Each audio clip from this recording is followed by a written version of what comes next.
Welcome back to the JCPod, partner with Stand on Sports. I'm your host, Jaden Chandler Parnell, and man, Heat are cooked, man. Boston looks like the dominant team it has been all season, and they're able to manhandle the Heat.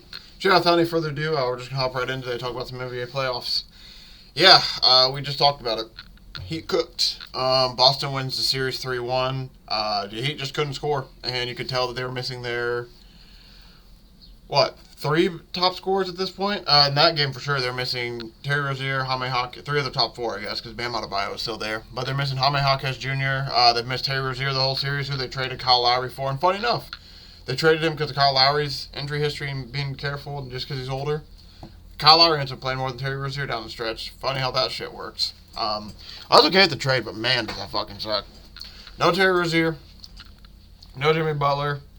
No Jaime Jaquez. I mean, the Heat literally only won one game pretty much because they hit a shit ton of threes, and then they didn't shoot like that the whole rest of the series. So this point makes me think that was damn near an anomaly, which really sucks because, yeah, the Heat clearly need some three-point shooting because, god damn. We'll talk about the Celtics here in a minute, but yeah, that was frustrating just to watch. It's like, man, dude, I don't know how many more open looks I just watch them just miss. So I don't know. I mean, they got their heart ripped out from the start of the game, but, yeah, I don't know if this was more of just Boston was that good, or if it was just a mix of, like, the Heat just didn't have anything. Because, I mean, it was literally Bam Adebayo on pretty much all their backups. I mean, Heat need more depth. But moving on to the Celtics, amazing game by them. Derek White just drops 500 again. He just couldn't miss these last two games. Derek White just took over last game. They carried over into this game. He was absolutely hot. Tatum doesn't have to do too much. Brown doesn't have to do too much. I mean, there's literally nothing to talk about in this series. I mean, the Celtics just couldn't miss, and the Heat couldn't make a shot, and that's why it was 3-1 pretty much. And I think they got the Celtics to pretty much kind of suck for two games. One game, they hit 22 threes and they were able to win. The other game at home, they sucked and couldn't win a game. So, I mean, shout out to the Celtics. Like I said, they were able to move on. Just sucks, man. I was making so much money off the Heat the last few playoff runs. So it just sucks that literally, what do you know? Right before an important series, Jimmy Butler gets hurt and the Heat season's over. Happened last year. Happened again this year. It just sucks because, man, if the Heat play the Knicks, man, the way the Knicks are playing, holy shit. He might actually have won the series. Speaking of, Mavericks won 123-93 last night. Just continuing to add the fact that I got zero clue what's happening in the series. I probably would have picked the Clippers to handle business at home, at least cover something, but I don't think they would have covered. I mean, obviously they would have not covered. 93-123. Lose by 30. Luka drops 35, 7, and 10. Kyrie, he drops. Where's Kyrie at? Sorry, I was on the wrong team. Kyrie has 14 and 4, 12 and 7 from Lively, 15 and 3 from Kleber. So they got a little bit of a team effort. I don't know, man. This series looks like the Mavericks are going to win it at this point. I don't got any clue. It's hilarious. I would have gotten one game right so far this series, and that was a game that the Clippers about blew a 30-point lead. So even then, it would have been stressful to try to win that one. I just got no clue, man. Well, I was trying to think of a point I was going to say about. I'll admit, I just didn't watch this game, so I was trying to think of like a point to add. But the fact that I didn't really watch it until I score watched it, I was able to tell it was somewhat close, at least I think, until because like I said, I quit. I topped out about third quarter. And so that's when Dallas went up 10 and pretty much. I guess, yeah, if you look at the scoring, it was a 1 point. That's about when I stopped looking. It was like a 1 point game at the end of the first. Second quarter, Mavs pulled away a little bit. They get up 10, and then I kind of stopped tuning in. It's like I'll tune back in. I didn't think I ended up falling asleep or something, and then boom, blowout. I just think the Clippers were probably cooked in if I had to guess. It's just crazy. I just don't get this series, man. James Harden, 2 for 12, and I'm not going to say this was a key game, but kind of is a key game. It goes back to the James Harden struggles in the playoffs. It just sucks. He had an amazing game last game, and then he shows up with a game like this. You just know he's probably getting bashed. We can do, you know what, we'll do it. Sorry, I'm just trying to fix this because my hair is just an absolute mess. Because, of course, it doesn't look horrible. I actually have it like somewhat how I wanted to. It's kind of, I'll admit it's longer. I need to get it fixed, but it's long enough where I can do shit with it. And, of course, and I ain't doing the shit I did. Let me do a quick James Harden check on Twitter, though. Just to see what the streets are saying. The fact that don't even have to type in his whole name. Oh, man. Yeah. Last game, he goes 12 for 17. This game, 2 for 12. 16% field goal percentage.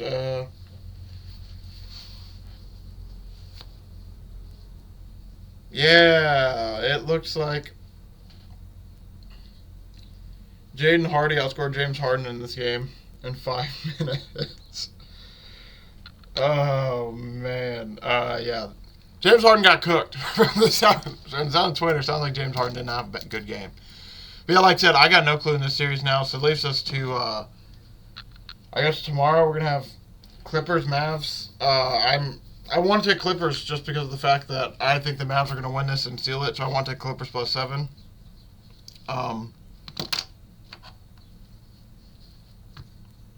I just don't know, man. I just don't.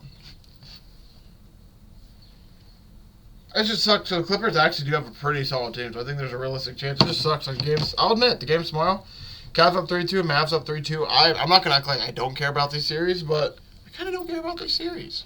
I just can't find anything that, I don't know. I mean, I'll probably tune in at least a little bit to see what's up, but I'm kind of just waiting for the next round with these two teams at least. So that covers pretty much what we missed yesterday. We'll talk about today in a minute because it kind of leads into it. Let's go with, like I said, so the Cavs win by 1 against the Magic.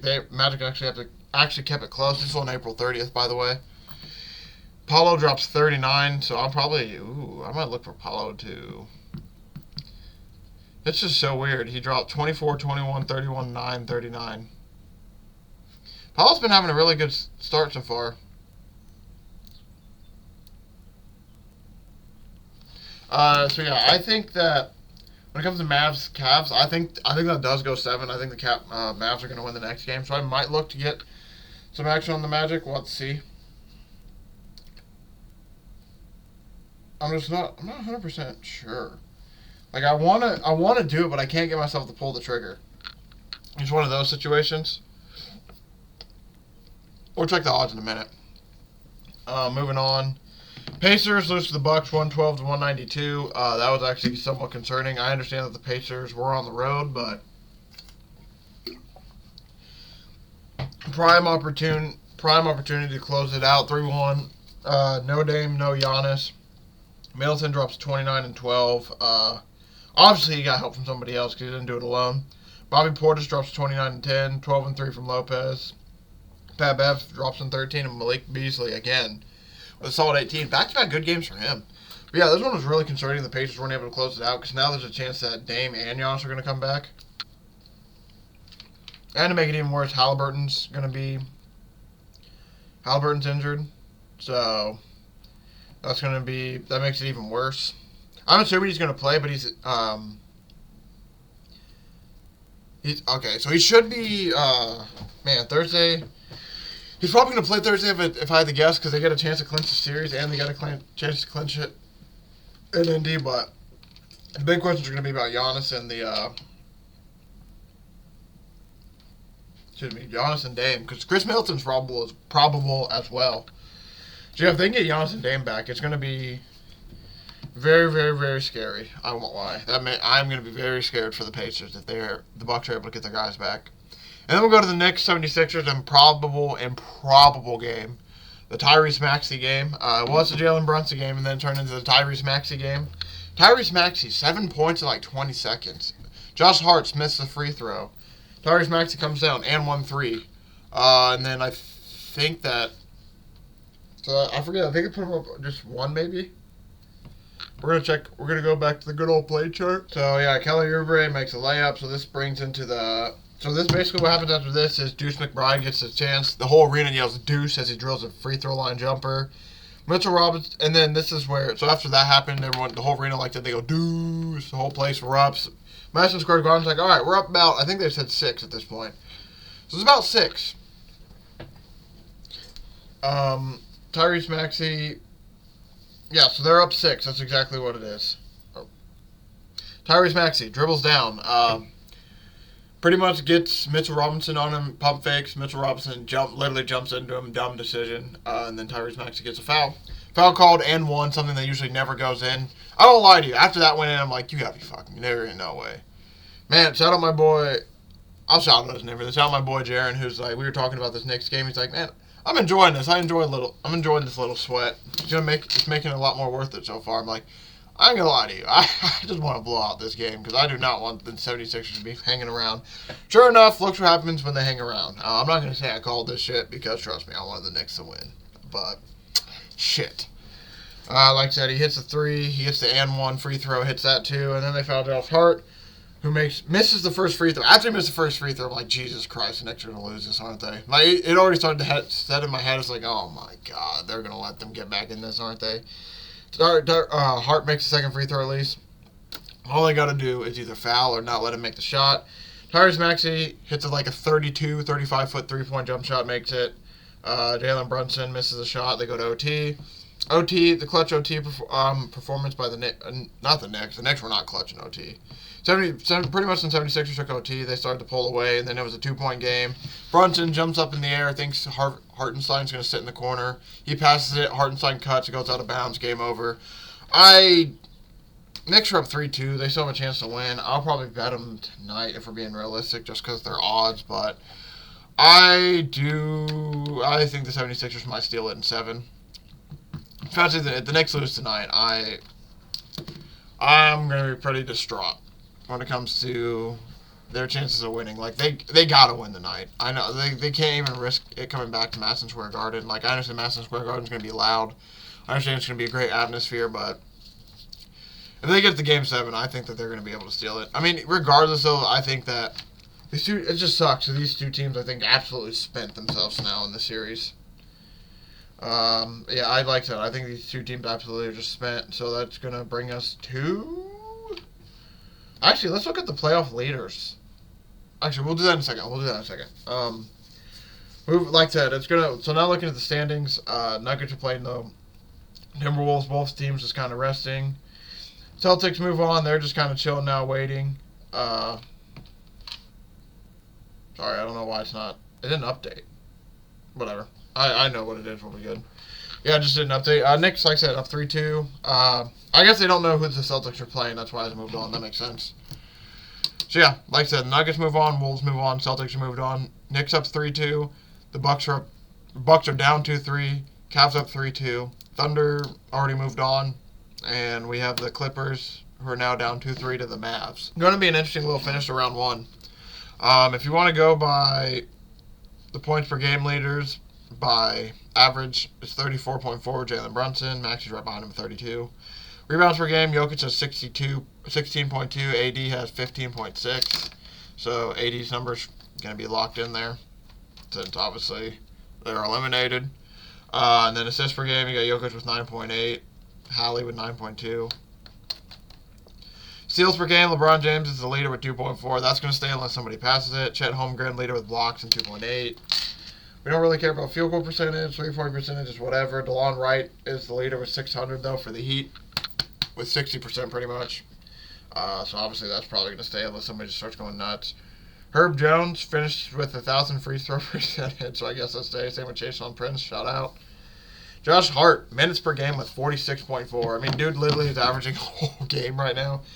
Shout out Josh Hart, man. And then Paulo Banchero. Leading with 4.8 turnovers a game.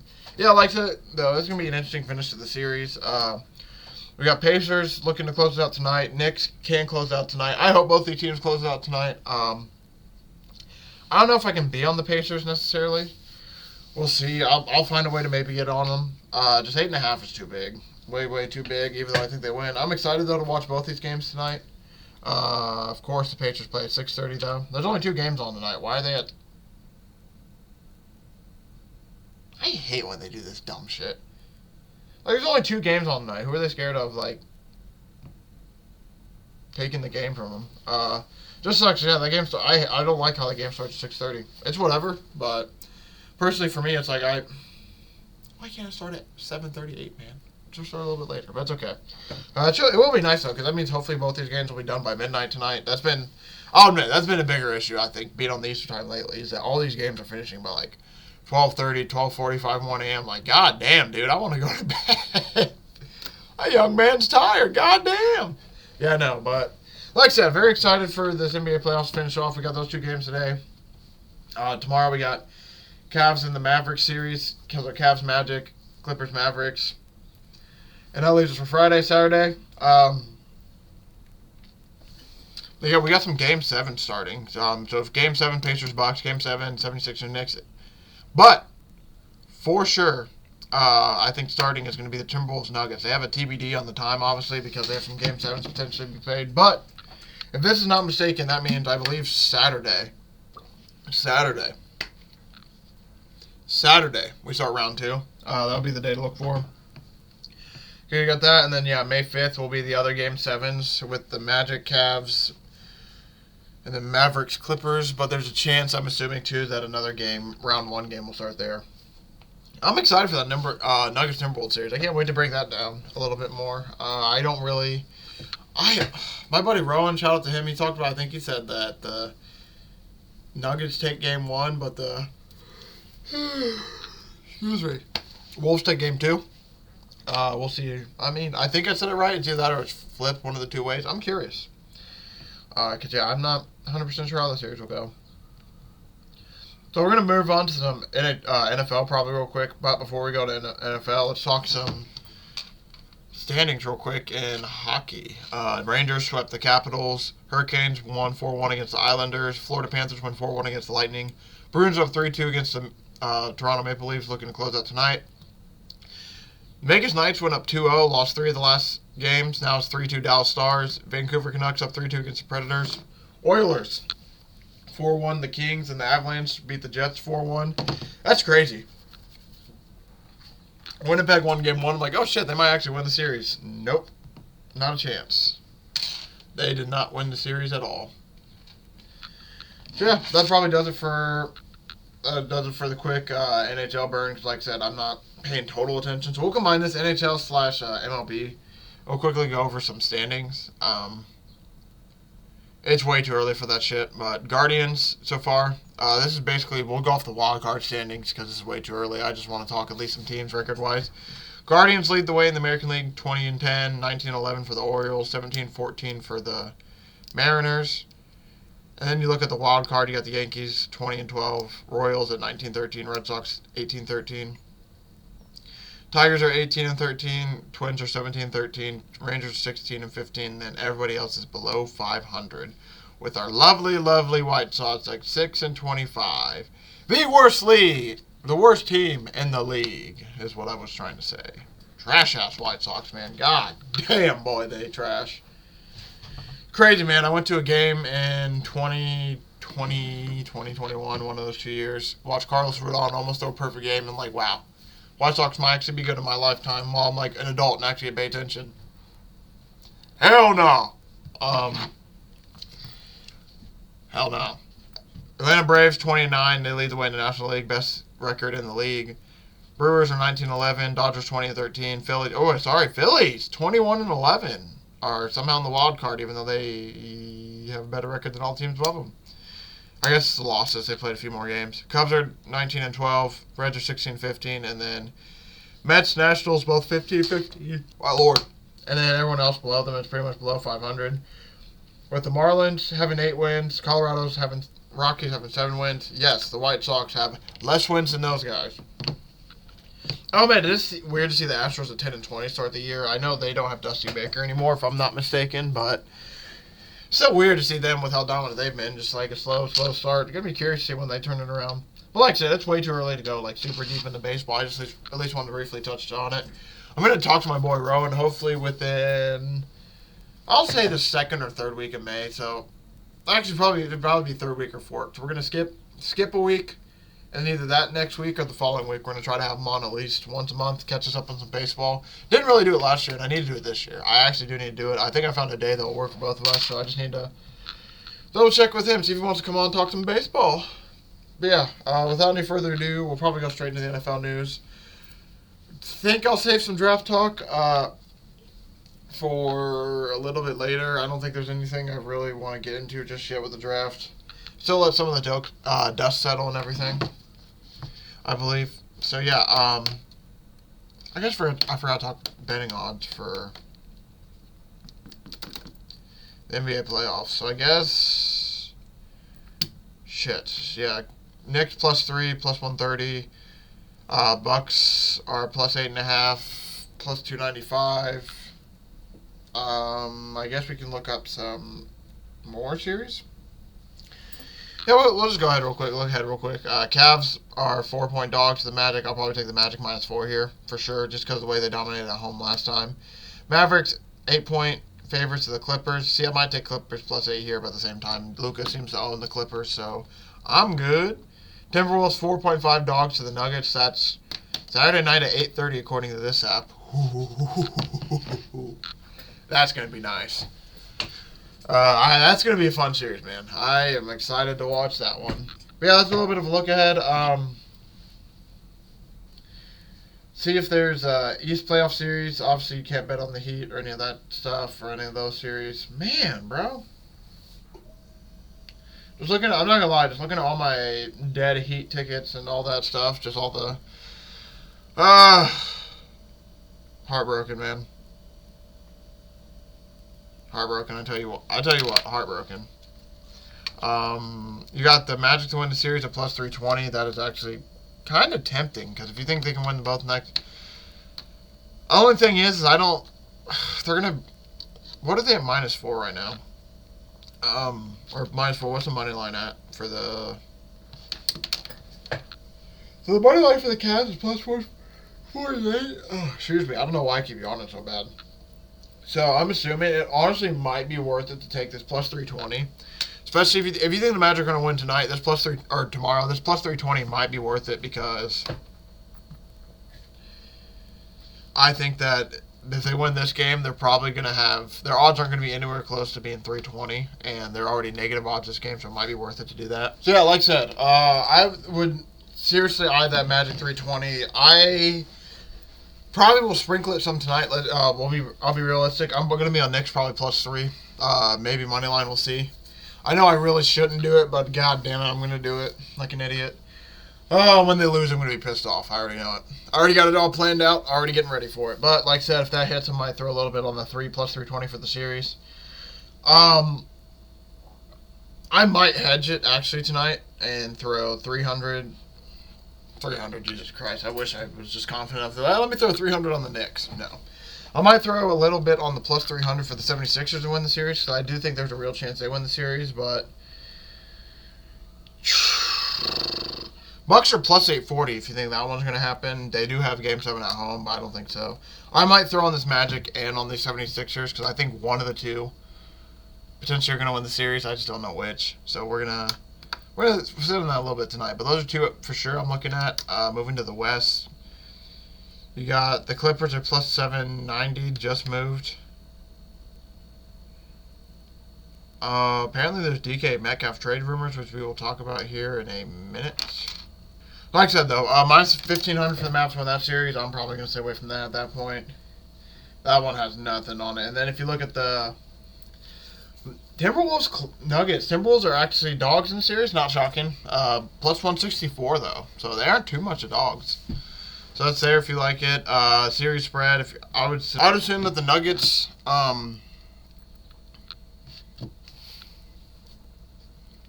assume that the Nuggets are going to win this series, but I don't know how many. I just don't know how many games it's going to go, so I really don't have a prediction there. NBA Finals wise, Celtics +118, Nuggets are +270. Timberwolves +850.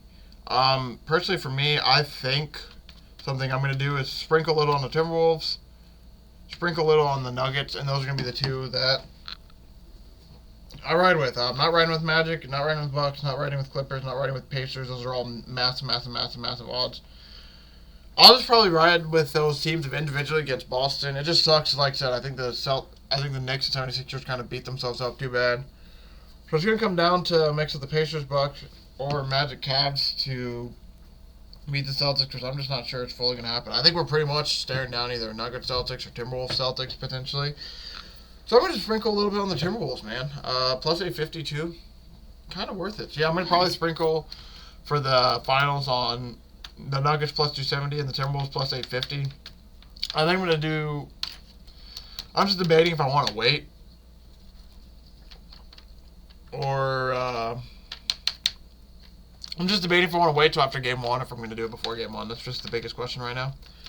But yeah, I pretty much think that does it. We've talked about conference winners. Celtics minus 230 for their conference.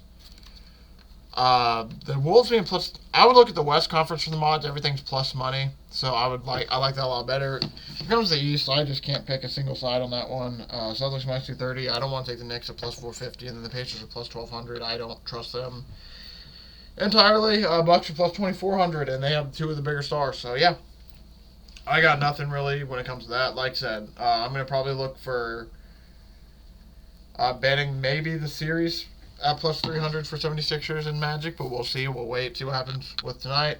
I am going to be on the Magic tomorrow. I'm going to be on the Knicks tonight. Oh, let's have some fun, eh? But yeah, without any further ado, let's head back to the NFL. We're going to end it with some NFL news pretty much. Don't got too much more to talk about. And yeah, let's do it. So, majority stake of Dolphins not for sale. I didn't realize Dolphins were for sale. Question regarding Stephen Ross's interest in selling his stake arose earlier Wednesday following a report that he turned down a $10 billion deal. Basically, so this is what this was. Okay. So apparently there was a $10 billion deal to buy everything. So this include for control of the Dolphins, the Formula One Miami Grand Prix, and Hard Rock Stadium, and I believe like even one more thing. So pretty much whoever is offering this deal offered $10 billion to offer all of the stuff that had to do with the Dolphins and everything that Stephen Ross owned, and Ross pretty much turned it down because he said he wants to keep it in the family, keep the assets in his family, which is absolutely awesome. You don't see a lot of that lately, but I won't. I don't know if Dolphins fans are necessarily happy with him sticking around and everything, but I do like the idea of keeping it in the family, because yeah, eventually someone in that family is going to see a price tag. It's just like, that's unbelievable, and they're going to buy it, and then I think they're immediately going to regret it, especially the NFL. You do not want to sell an NFL team if you got an NFL team right now. That thing just keeps going up and up and up and up and up. I mean, $10 billion is more than he'll need in a lifetime, obviously, but the fact he could probably make close to $10 billion with all this, and by the end of his lifetime too, potentially. So congrats to him. Like I said, I'm happy that he's going to keep it in the family. I'm sure the family's really excited about it because yeah, that's a lot of revenue coming in. Slayton's optimistic about his contracts going on with the Giants. We'll see. They should at least keep him because I don't think they have very many. They don't have any weapons, if any at all, really, other than Malik Neighbors. Slayton signed a 2-year, $12.2 million deal in March. So this is his final year. He's expected to make 6.2, and they're working on extensions. We'll see if he gets extended, though. I would not be shocked if he doesn't, if they try to fool him. This could be, honestly, I could see them talking contracts and then waiting. If they do sign him, I do wonder if it's going to, what happens if they do bad? I wonder if they're waiting to see how bad they do to be like, all right, let's just blow it all up or keep some pieces, move on from other. Very curious about the dynamic with the Giants. I think the Giants are going to, they're in close to nuke it mode where, like, I'm just trying to think of the best way to explain this. Like, if the Giants don't have a good season this year, I'll not be talking to Brian Dable gone, Daniel Jones is gone, and we get a whole new revamp. I mean, Saquon's already gone. The pillars are already starting to fall. It's just a matter of time. Cowboys declining Lance's fifth-year option. Are we even going to see this guy? I have no idea why they would trade for him then if they don't pick up his option. Dallas will avoid playing Lance $22.4 million. Maybe that's why.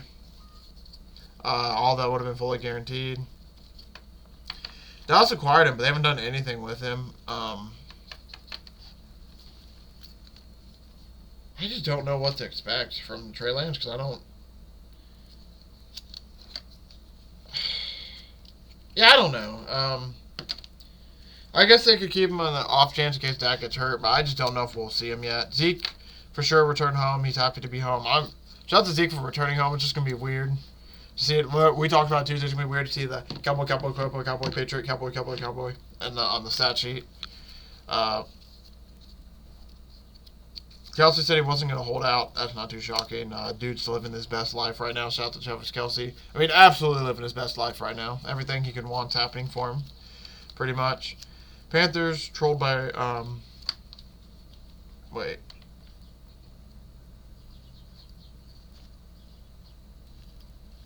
Huh. No, I don't really have anything to talk about there. That's kind of just, meh. Raiders' competitive nature stronger than the Packers had. That's what Devontae Adams said. But I'm not going to lie. I'm not going to say he went to the Raiders mainly for the money, but he did also go to kind of be Derek Carr, and then Derek Carr's gone now. I just feel bad for Devontae Adams a little bit. I mean, dude's getting a bag. It's not too bad, but I'm not going to say he's becoming obscure and nobody's really thinking about him, but it's slowly starting. It's crazy about NFL receivers. Like, he was so dominant. Everyone, obviously with Aaron Rodgers, everyone was talking about, oh, this guy's amazing, this and that. He wasn't too bad with Derek Carr, and then slowly it's just been staying down. Obviously, he's a really talented receiver, and he can easily flip that thing back up and skyrocket up. But right now, man, that thing's slow. This ship is slowly looking like it's sinking. A.J. Brown hopes to play the rest of his career with the Eagles. I hope this is actually like a legitimate wants to play with them, because it's awesome. Like I said, I'm a big guy with. Obviously, if you like the team, it helps out a lot. But if you're drafting one team, you stay with the team your whole career, even through the ups and downs. Like, I got mad respect for you. It's even better if you enjoy it, because then it actually makes it enjoyable and you enjoy being there. Like, Tom Brady leaving the Patriots, that sucks. I'm glad that he was able to win another ring, but it just sucks when you see multiple guys play for multiple teams now. Especially the more teams they play for, the more, I'm not going to say it waters them down, their legacy, obviously, but it just hurts, man, because don't get me wrong. I'll use even LeBron for the example. I love LeBron to death. Cleveland to Miami. It was kind of like, okay, that's not bad. It's just at least one. I wish he would have stayed with Cleveland forever. But obviously, I understand moving to Miami. I was a Miami Heat fan. I was happy about it.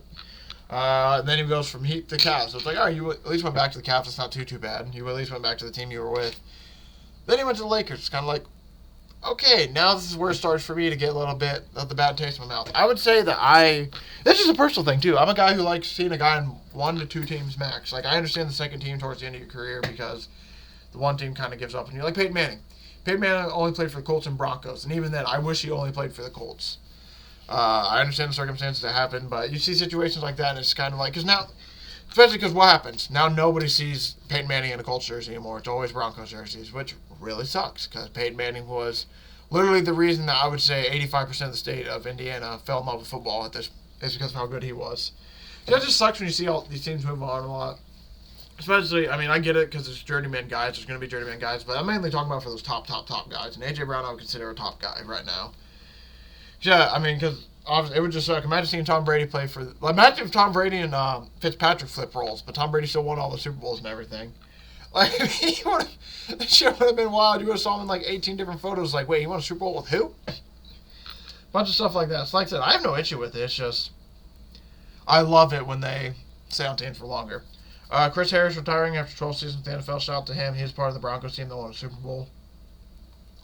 Jaguars are cutting Zay Jones after 2 seasons.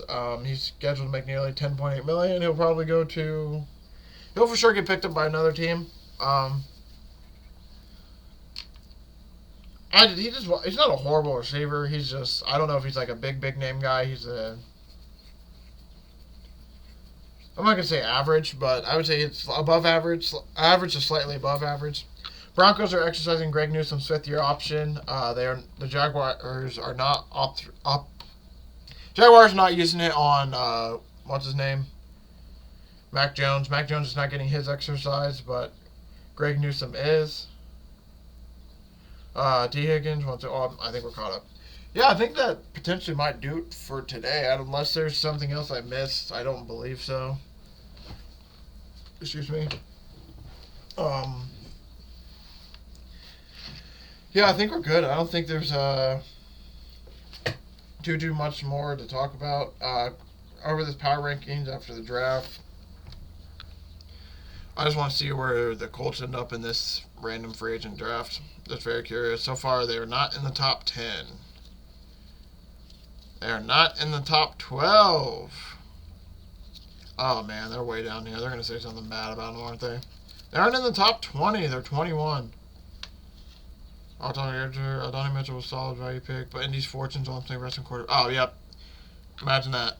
Colts are relying on Anthony Richardson to stay healthy to see what happens with them. Imagine that. No, I'm very excited for the Colts this year. I think Colts are going to be very good this year. This sucks. The AFC South, just like that, is amazing again. Like, I'm not going to say it was a shit division, but it wasn't the best division. Now, all of a sudden, it's an amazing division. Has a lot of good players in it. It's tough, man.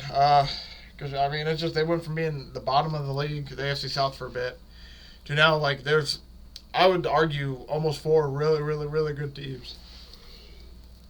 Obviously, the Titans are a little bit behind, but sorry for all the yawning, by the way. I don't know why I just keep... I've been up for like an hour and a half at this point. I don't know what the issue is. But yeah, like I said, the Titans are a little bit of the worst team in the bunch, I would say, but I think it easily goes Texans, Jaguars, and Colts are, I would say, tied for second, and then Titans are last. A lot of people, I won't lie, I think a lot of people overanalyze the Jaguars, and I mean, overvalue the Jaguars. I think a lot of people undervalue the Colts. That happened last year, and the Jaguars weren't amazing. They weren't horrible, but they weren't too amazing. It's happened a lot lately. It's just, I won't lie. Being a Colts fan, I've watched Jaguars for years and years and years and years. Until they prove it to me, I always value them a little bit less. And it's just, maybe it's because they're in my division. Maybe it's just because I've seen them be losers for years, and they've had 2 good seasons. My God. They've had like 2 or 3 good seasons from what I've watched. Like, yeah, 2015 or 2017 was cool when they made a little bit of Super Bowl run with Blake Bortles, but didn't really do anything since then. They had 2 number 1 picks. And this isn't me trashing Jaguars. This is just my realistic view where it's like, even though the Colts do lose them, I still value it's like, Jaguars aren't as good. I'm not saying they're horrible, but definitely better than the White Sox. God damn, the White Sox are sad. Yeah, that might do it for today. I don't know if I had too much I wanted to bring up. We went over NBA playoffs, what's happening there. The Heat are gone. That's, like I said, that's depressing. Because they've been a cash cow, man. I think, like, last year I made close to $3,000 with them. I was only able to get 1 game in with them, like, winning-wise. The rest of it was, like, pretty much props with them. They covered, for me, 2 games. I mean, it just sucks with injuries. They basically stood no chance. Very curious to see what's going to happen to the Celtics now. No Porzingis. It's just hard to get a good evaluation of the Celtics because they just front run. And it's not a horrible thing. Like, sometimes, hey, they just blow everyone out, so it's hard to get a lead. And this series just had me only think negative thoughts about the Celtics because not only did they take a game off them, I thought there was 2 out of the 4 games that the Celtics just kind of played lackadaisical. I think 3 out of the 4 games, they kind of coasted when they got a lead. That 4th game, fine. I'll admit, Game 5 was the first game where I watched where I was like, okay, they actually kept a lead, and they were aggressive the whole time and proved that, like, hey, we aren't just going to let off the gas. Because they did it multiple games and almost had a chance. I mean, they could have got Game 4 even. They could have got Game 4. They got Game 2 because of it. But that's the biggest thing with the Celtics. They start to get a little bit of that isolation ball when they're down, and then sometimes when they're up too much, they start getting the isolation ball where it's like, they get lackadaisical, put back, and it's hard to get... When you start coasting in the game, it's hard to get that switch locked back in, and I'm afraid it might get them got, but I don't know when it's going to happen because, like I said, I don't trust the East this year, man. The East is too beat up, and the teams that actually stood a chance against the Celtics just aren't healthy at all. Like, I think the 76ers would stand a realistic chance. Embiid's like 50% of himself, and Maxi's going to probably be exhausted after the series to the point, and they don't see the Celtics until the finals, I believe. So they would have another full series to go before they even reached them. Who knows if Joel Embiid will stay healthy for that. Then you got the Bucks, who don't even have Giannis or don't have Dame. And they already had issues with their defense potentially, so I don't know what... I mean, if they get them back, that I think could change up a lot. And then it's like, okay, I might actually be on the Bucks a little bit. But yeah, I just think the Knicks... I mean, we were watching the Knicks against the 76ers. The Knicks can't beat the 76ers. They can't guard Maxey, and not only can they not guard Maxey, they aren't the big... I will admit, they're not the biggest team either, so I think Boston's size could be an issue for them.